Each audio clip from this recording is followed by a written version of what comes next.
Medal लाओ नौकरी पाओ योजना पर सवाल। बिहार सरकार की मेडल लाओ नौकरी पाओ योजना खिलाड़ियों को प्रोत्साहित करने के उद्देश्य से चलाई जा रही है, लेकिन भागलपुर स्थित तिलका मांझी भागलपुर विश्वविद्यालय का स्टेडियम बदहाल स्थिति में है। दौड़ ट्रैक जर्जर है और जगह जगह गड्ढों के कारण खिलाड़ियों को चोट का सामना करना पड़ रहा है। न पीने के लिए समुचित पानी की व्यवस्था है, न ही साफ शौचालय। प्रतियोगी परीक्षाओं की तैयारी कर रहे छात्र छात्राएं कठिन परिस्थितियों में भी अभ्यास कर रहे हैं। अब खिलाड़ियों को उम्मीद है कि सरकार इस पर ठोस कदम उठाएगी। के लिए आप लोग आते हैं, कितनी परेशानी होती है आप लोगों को? बहुत सारी परेशानी है। सुविधा क्या क्या है? कुछ भी नहीं। जैसे हम लोग का मॉर्निंग के समय आते हैं, ठीक है, लेकिन जैसे जैसे शाम होते जाती है, जैसे नाइट होते जाता है, एक भी लाइट नहीं जलता। वाशरूम और पीने की कुछ नहीं, पानी तो है ही नहीं। पानी हम लोग को उठा के धो के लाना पड़ता है, खत्म हो गया। वाशरूम भी नहीं है। महिलाओं के लिए तो बिल्कुल सुरक्षित नहीं है। क्या चीज़ का तैयारी करते हैं? हम लोग दरोगा की तैयारी करते हैं, ड्राइवर की तैयारी करते हैं, बिहार पुलिस की तैयारी करते हैं, ये सब। क्या नाम हो? मेरा नाम SK भाई है। भागलपुर में पुलिस अधिकारियों को विशेष प्रशिक्षण। भागलपुर के DRDA परिसर में पुलिस जिला नवगछिया और बांका के इंस्पेक्टर व दरोगाओं को थाना स्तर पर मामलों के निष्पादन को लेकर विशेष प्रशिक्षण दिया गया। प्रशिक्षण का उद्देश्य लंबित मामलों को कम कर न्यायिक प्रक्रिया को तेज करना है। रिटायर्ड जज विष्णु कुमार अग्रवाल ने बताया कि भारतीय कानून की करीब 40 धाराओं से निपटारा थाने में ही संभव है। इनका सही निष्पादन होने पर अदालतों का बोझ घटेगा और आम लोगों को त्वरित न्याय मिल सकेगा। अंतर्गत इन लोगों की ट्रेनिंग दी जा रही है कि इस मुकदमे को ये भेज देंगे पंचायत में और किसको नहीं। और क्या उद्देश्य क्या है सर इसका? उद्देश्य इसका यही है कि बोझ मतलब घटे सिविल कोर्ट से। अभी जो मामले आ रहे हैं खासकर ग्रामीण क्षेत्र में, उसे वहीं पर निपटाए। ग्रामीण क्षेत्रों में संबंधित धारा 40 धाराएं हैं, उनका उसको अधिकार दिया गया है, केवल उसी को उनको देखना है, बाकी सभी लोग देखेंगे। इससे लगता है सर थाना पे और न्यायालय में कम होगा मामला। होना चाहिए। कोशिश आप लोगों की यही है। हाँ। आपका नाम sir? Krishna Kumar Agarwal, designation sir? Retired ADJ। Naugachia में पुश्तैनी जमीन की कथित अवैध बिक्री।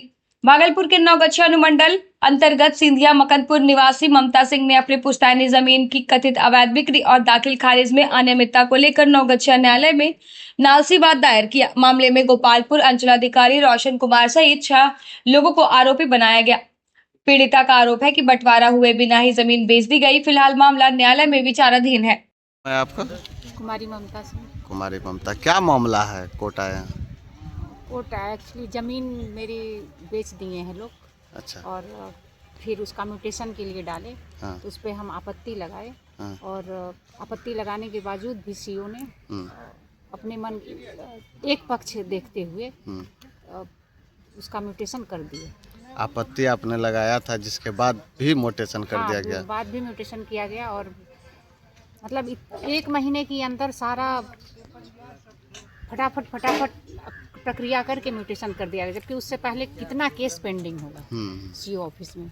अभी आपने क्या कानूनी रुख अपनाया है? अभी हमने सबके ऊपर केस किया है और जितने लोग उसमें बिहार में शराबबंदी पर सवाल। बिहार में पूर्ण शराबबंदी लागू होने के बावजूद भागलपुर के पौष इलाके से एक शराबी का वीडियो सोशल मीडिया पर वायरल हो रहा है। कमिश्नर नगर निगम और SP कार्यालय के पास दिन दहाड़े नशे में धुत व्यक्ति के लुढ़कने का दृश्य सामने आया है। स्थानीय लोगों का कहना है कि ऐसे मामले बढ़ रहे हैं, जिससे आमजन असहज महसूस कर रहे हैं। सवाल उठ रहा है कि जब प्रशासनिक दफ्तरों के पास यह हाल है, तो शराबबंदी कानून का पालन किस हद तक हो रहा है। क्या पाइएगा कि पुलिस को बुलाएंगे? घर चल जाइएगा? भगवान के द्वार पे बैठे थे। अच्छा। कोई दिक्कत नहीं हुआ और कोई कष्ट नहीं हुआ। तो चरणामृत कहाँ लिए आप? भगवान का प्रसाद कहाँ मिला आपको? वो भूल जाए। चलिए निकलिए, यहाँ से निकलिए, नहीं पकड़ के अंदर कर देगा आपको। ठीक से बैठ के उतरिए, नहीं तो मुड़ी भर गिरिएगा अभी धड़ाम से आप।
भागलपुर समाहरणालय में जनता दरबार। भागलपुर समाहरणालय स्थित समीक्षा भवन में आयोजित जनता दरबार में जिले भर से आए लोगों की समस्याएं सुनी गई। जिलाधिकारी डॉक्टर नवल किशोर चौधरी की मौजूदगी में भूमि विवाद, पेंशन, राशन कार्ड, आवास, बिजली व सामाजिक सुरक्षा से जुड़े 70 से अधिक मामलों का त्वरित निवारण किया गया। अधिकारियों को संवेदनशीलता के साथ समयबद्ध कार्रवाई के निर्देश दिए गए। ये कुछ ऐसे मामले आए हैं, हालांकि हमारे प्रशासनिक व्यवस्था के लिए ये बहुत अच्छी चीज नहीं है, क्योंकि एक अच्छी बात है कि लोगों का जिला पे विश्वास है, जिला के स्तर के अधिकारियों पर विश्वास है, सीधा आ जा रहे हैं। लेकिन मैं आपके माध्यम से लोगों से अनुरोध करूंगा कि जो प्रखंड स्तर की शिकायतें हैं, तो वहाँ हमारे अधिकारी, हमारे BDO, CO, BO, BTR और सभी अधिकारी बैठते हैं। उतना ही नहीं, पंचायत स्तर पर भी हमारे पंचायत सचिव हैं, राजस्व कर्मचारी है, सभी लोग बैठते हैं। तो पहले उनको शिकायत दिया जाए, यदि उनसे निवारण नहीं होता है तो फिर हम लोग तो उसका निवारण करेंगे ही, क्योंकि यदि आम जनता सीधा पंचायत से हम तक आती है तो उनका उसमें आने जाने का खर्च है, उनका दिन बर्बाद होता है, तो ये नहीं हो। इसलिए मैं सभी आम जनता से आग्रह करूंगा कि वहां स्तर पे निदान नहीं होता है तभी वो यहाँ आने का प्रयास करें। वैसे मेरी पूरी टीम प्रतिदिन, हम लोग डेली क्या कितने कंप्लेंट्स आ रहे हैं और क्या रिजोल्यूशन हो रहा है उसकी मॉनिटरिंग हम लोग जिला स्तर से कर रहे हैं। आज के मीटिंग में करीब 70 से अधिक संख्या में लोग आए थे और जिनका भी तुरंत निष्पादन हो सकता है हम लोगों ने किया भी है, और जिनको जो सुझाव हो सकता है वो दोनों हम लोगों ने दिया। रजंदीपुर में श्री श्री 108 महाविष्णु यज्ञ को लेकर भव्य कलश शोभा यात्रा। भागलपुर के ग्राम रजंदीपुर में आयोजित श्री श्री 108 महाविष्णु यज्ञ को लेकर शनिवार को भव्य कलश शोभा यात्रा निकाली गई। शोभा यात्रा दुर्गा स्थान प्रांगण से बाबूपुर गंगा घाट तक गई, जहां वैदिक मंत्रोच्चार के बीच कलश में गंगा जल भरा गया। हरि बोल के जयकारों और ढोल नगाड़ों से पूरा गांव भक्तिमय हो उठा। यज्ञ समिति ने बताया कि आयोजन गांव की सुख, शांति और समृद्धि के लिए किया जा रहा है। सुरक्षा और व्यवस्था के लिए स्वयंसेवक तैनात रहे। कलश शोभा यात्रा रजंदीपुर ग्राम बस्ती में जो है कि दुर्गा माँ के प्रांगण से पूरा पंचायत बगडेर बगीचा तक, अपना सबोर तक लाखों के लाख संख्या में अपना माँ बहन आए हैं। उसके साथ साथ में अपना भाई बंधु, पिता तुल्य जितने भी बुजुर्ग हैं सब आए हुए हैं। इस सभी के सहयोग से जो ये कार्य सफल होने का काम हो रहा है। यह कार्यक्रम आज 20 फरवरी से 1 मार्च तक चलेगा। ये कलश भरने के लिए कौन सा घाट आया है अभी आपको? ये अभी रजंदीपुर पंचायत में पड़ता है, ये अभी बाबूपुर घाट। कहाँ से माता बहने आई है? बहुत दूर से आया है, पटना से आया है, कलकत्ता तक से आए हैं, मुंगेर जिला से आए हैं, इधर बांका जिला से आए हैं। सबोर क्षेत्र में कितनी बड़ी यज्ञ होती है? बहुत बार ऐसे होता है। ये जब तो बढ़ा करके 5 साल पर हो रहा है। 2022 में हुआ था, दूसरा मरतबा 2026 में आ गया। कलश भरने जो माता बहने आई है, इनसे क्या कहना चाहेंगे? इनसे यही कहना चाहूंगा कि बढ़िया से कलश शोभा को सुशोभित करें और वहाँ दुर्गा माँ के प्रांगण में महाप्रसादी का कुछ व्यवस्था है। परिक्रमा करते हुए वो प्रसादी को पा करके अपना माता बहन जो भी है अपना घर को प्रस्थान करेंगे। जनता से क्या कहना चाहेंगे? जनता से यही कहना चाहता हूं मैं कि इसी प्रकार से सामंदी शांति से ये कार्य को सफल बनाने का काम करेंगे। अपना परिचय दे। मैं केवल प्रसाद मंडल इस यज्ञ का अध्यक्ष के रूप में है। नागपुर युवा संसद में बिहार की गूंज। महाराष्ट्र के नागपुर स्थित विधान भवन में आयोजित राष्ट्रीय पर्यावरणीय युवा संसद में भागलपुर के छात्र शिव सागर ने बिहार का प्रतिनिधित्व करते हुए सरकार की विकास नीतियों पर गंभीर सवाल उठाए हैं।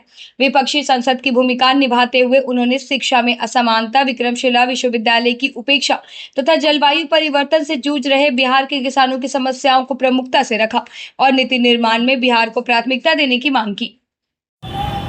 विश्वविद्यालय अनुदान आयोग के दिशा निर्देश तथा उनके संरक्षण में स्टूडेंट फॉर डेवलपमेंट द्वारा आयोजित नागपुर विधान भवन महाराष्ट्र में चौथे राष्ट्रीय पर्यावरण युवा संसद में बिहार राज्य का प्रतिनिधित्व करना राष्ट्रीय स्तर पर मेरे लिए गौरव का विषय है। इस यूथ पार्लियामेंट में एक बिहार का कर्तव्यनिष्ठ छात्र होने के नाते, बिहार का नागरिक होने के नाते मैं बिहार के समस्याओं को अपने यूथ पार्लियामेंट के माध्यम से सरकार को अवगत कराया। बिहार में उत्तर में बाढ़, दक्षिण में सुखाड़ के साथ साथ अपने अंग क्षेत्र के धरोहर यानी विक्रमशिला विश्वविद्यालय के शीघ्र निर्माण जैसे महत्वपूर्ण विषयों को सदन के समक्ष रखा। इस यूथ पार्लियामेंट में बिहार के प्रत्येक राज्य से चयनित छात्र यहाँ पे पार्टिसिपेट करने आए और इस यूथ पार्लियामेंट का उद्घाटन अपने केंद्रीय मंत्री नितिन गडकरी जी तथा समापन समारोह में अपने नागपुर विधानसभा, महाराष्ट्र विधानसभा के अध्यक्ष राहुल नावेकर जी का हम सभी को मार्गदर्शन प्राप्त हुआ। कितने दिन का था? ये कार्यक्रम 14 और 15 फरवरी को नागपुर विधान भवन में आयोजित किया गया था।